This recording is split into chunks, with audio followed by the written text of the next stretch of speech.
महावीर भैया भिजवा रहे हैं। पूज्य श्री, जैसे कि अपने को ज्ञात है, कंबोडिया में एक नंदीश्वर द्वीप की रचना है अंगोर वाट में, और उस नंदीश्वर द्वीप को पहले हिंदू रचना कही गई थी, बाद में उसको बुद्ध रचना के नाम से जाने जाने लगा। जैनों ने जब वहां पर जाकर देखा तो तीर्थंकरों की प्रतिमाएं आज भी उकेरी हुई हैं, कई स्थानों पर मिलती हैं। भगवान पार्श्वनाथ की उकेरी हुई प्रतिमाएं भी वहां अनेक स्थान पर मिलती हैं, जिसे वो बुद्ध करार देना चाहते हैं। यहां तक बात ठीक थी, अनेक रिसर्च के हमारे लोग जा रहे थे, लेकिन एक जो अलार्मिंग बात आई है सामने, वो बात आई है यूनेस्को के द्वारा उसको 8वां आश्चर्य, 8th वंडर के लिए नमित करा गया है। किया नहीं गया, रुकिएगा, आप समझ नहीं रहे कुछ। 8th वंडर के लिए नमित किया गया है और उस साइट को बुद्धिस्ट साइट बताया गया है। इस बात पर इतिहासविद चौंके हुए हैं कि क्यों जैनों के अस्तित्व को नकारा जा रहा है, क्यों ऐसा है कि इतिहासविद अच्छी तरह नहीं देख पा रहे हैं। तो ये अंतर्राष्ट्रीय फोरम पर हमें किस तरह से इस बात को हम उठाएं कि हमारी बात पूरे विश्व में जाए और इस पर सही कार्रवाई हो, इसके लिए मार्गदर्शन कंबोडिया के संबंध में सैकड़ों वर्षों से इस संबंध में डिस्कशन चल रहा है। कम से कम 15 से 20 साल पहले इस बात का जब पता चला था तो राजस्थान से, जयपुर से एक जिनेंद्र जी करके थे, जिनेश्वर दास, उनको कंबोडिया भेजा गया। वे 2-3 बार कंबोडिया गए, सारे फोटोग्राफ्स वो लाए। उन्होंने विदेश क्षेत्र, नंदीश्वर द्वीप आदि के सारे वहाँ नाम उन्होंने एकत्रित किए। उसके बाद एक बहुत बड़ा काफिला गया जिसमें रतनलाल जी, शायद अशोक पाटनी भी थे, और पूरे महासभा के प्रतिनिधि वहाँ पर भेजे गए थे। और 15 दिन, कितने दिन के टूर पर ये लोग गए थे। तो उस संबंध में सारे इतिहास, सबसे बड़ी जैनियों के पास कमी क्या होती है, हमारे पास एविडेंट नहीं होते। कोई ये चीज़ नहीं दिखा पाते कि ये चीज़ इस बात से प्रमाणिक है। पुराणों की अपन कथाएं कहते हैं तो पुराण उनके यहाँ भी मिलते हैं।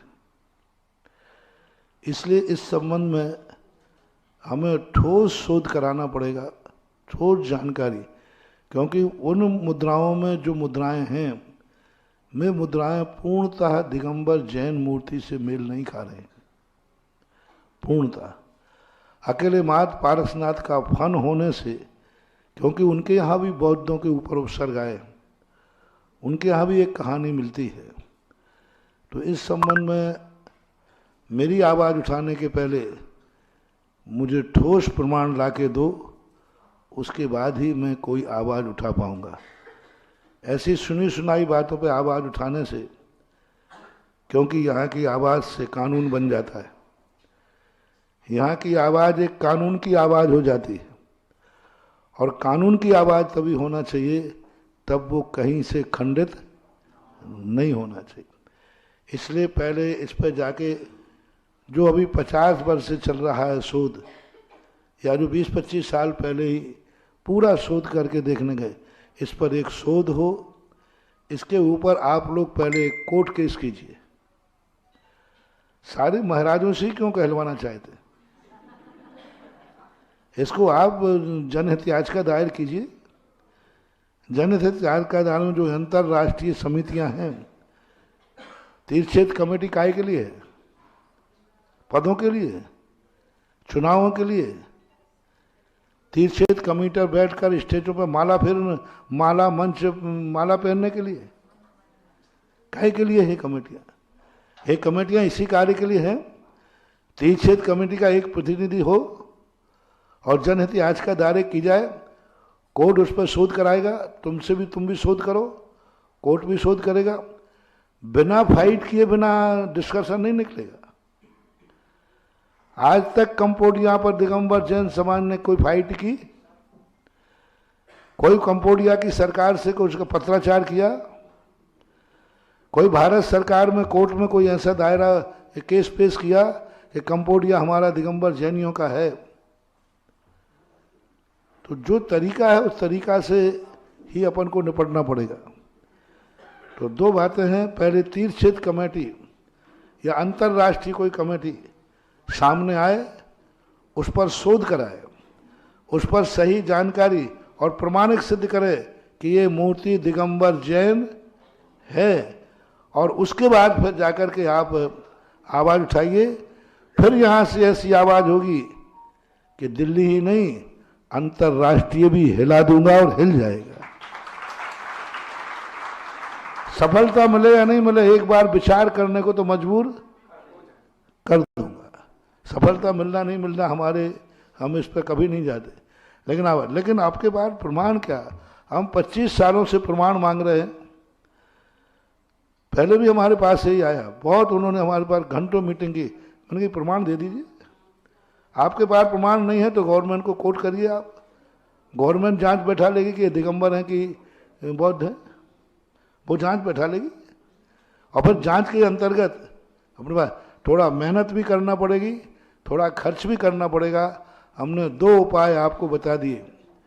इन दोनों उपायों पर मूलतः तीर्थ क्षेत्र कमेटी अथवा कोई भी संस्था जाकर के कंबोडिया के संबंध में अपना इतिहास, अपने साक्ष्य प्रस्तुत करे और सरकार के साथ एक जनहित याचिका दायर करके उस पर कोर्ट फाइल करे और उसको बहस का विषय बनाए।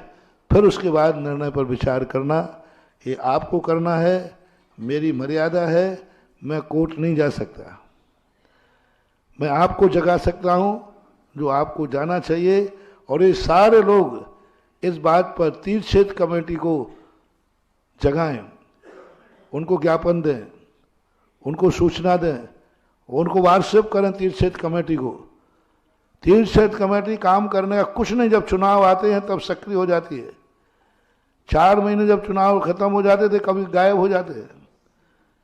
आजकल तीर्थ क्षेत्र कमेटी की हालत ये हो गई, जैसे वो तुम्हारे नेता होते ना, ये नेता लोग जब वोटें आती हैं तो तुम्हारी सरकार तुम्हारे द्वार, और चुनाव होने के बाद पता ही नहीं चलता कि वो विधायक यहाँ का है कि दिल्ली का सांसद दिल्ली का है। ये इन नेताओं की बात हो गई। तीर्थ क्षेत्र कमेटी जब चुनाव होते हैं, जब पैसे की जरूरत होती है, तब साथियों के आगे पीछे घूमती है, और बाकी पदों पर बैठने के बाद, अभी 2-3 पदों से ऐसा हो रहा है, 4 पदों से, और जब पदों पे काम की बात आती है सब 5 साल के लिए गायब हो जाते हैं, कोई कार्य नहीं करते। ऐसे कार्यों के लिए तीर्थ क्षेत्र कमेटी होना चाहिए। आज कंबोडिया जैसा प्रश्न हमारे सामने आया, ये प्रश्न यदि तीर्थ क्षेत्र कमेटी लाती तो कितना बड़ा गर्व होता कि हमारी तीर्थ क्षेत्र कमेटी जागरूक है।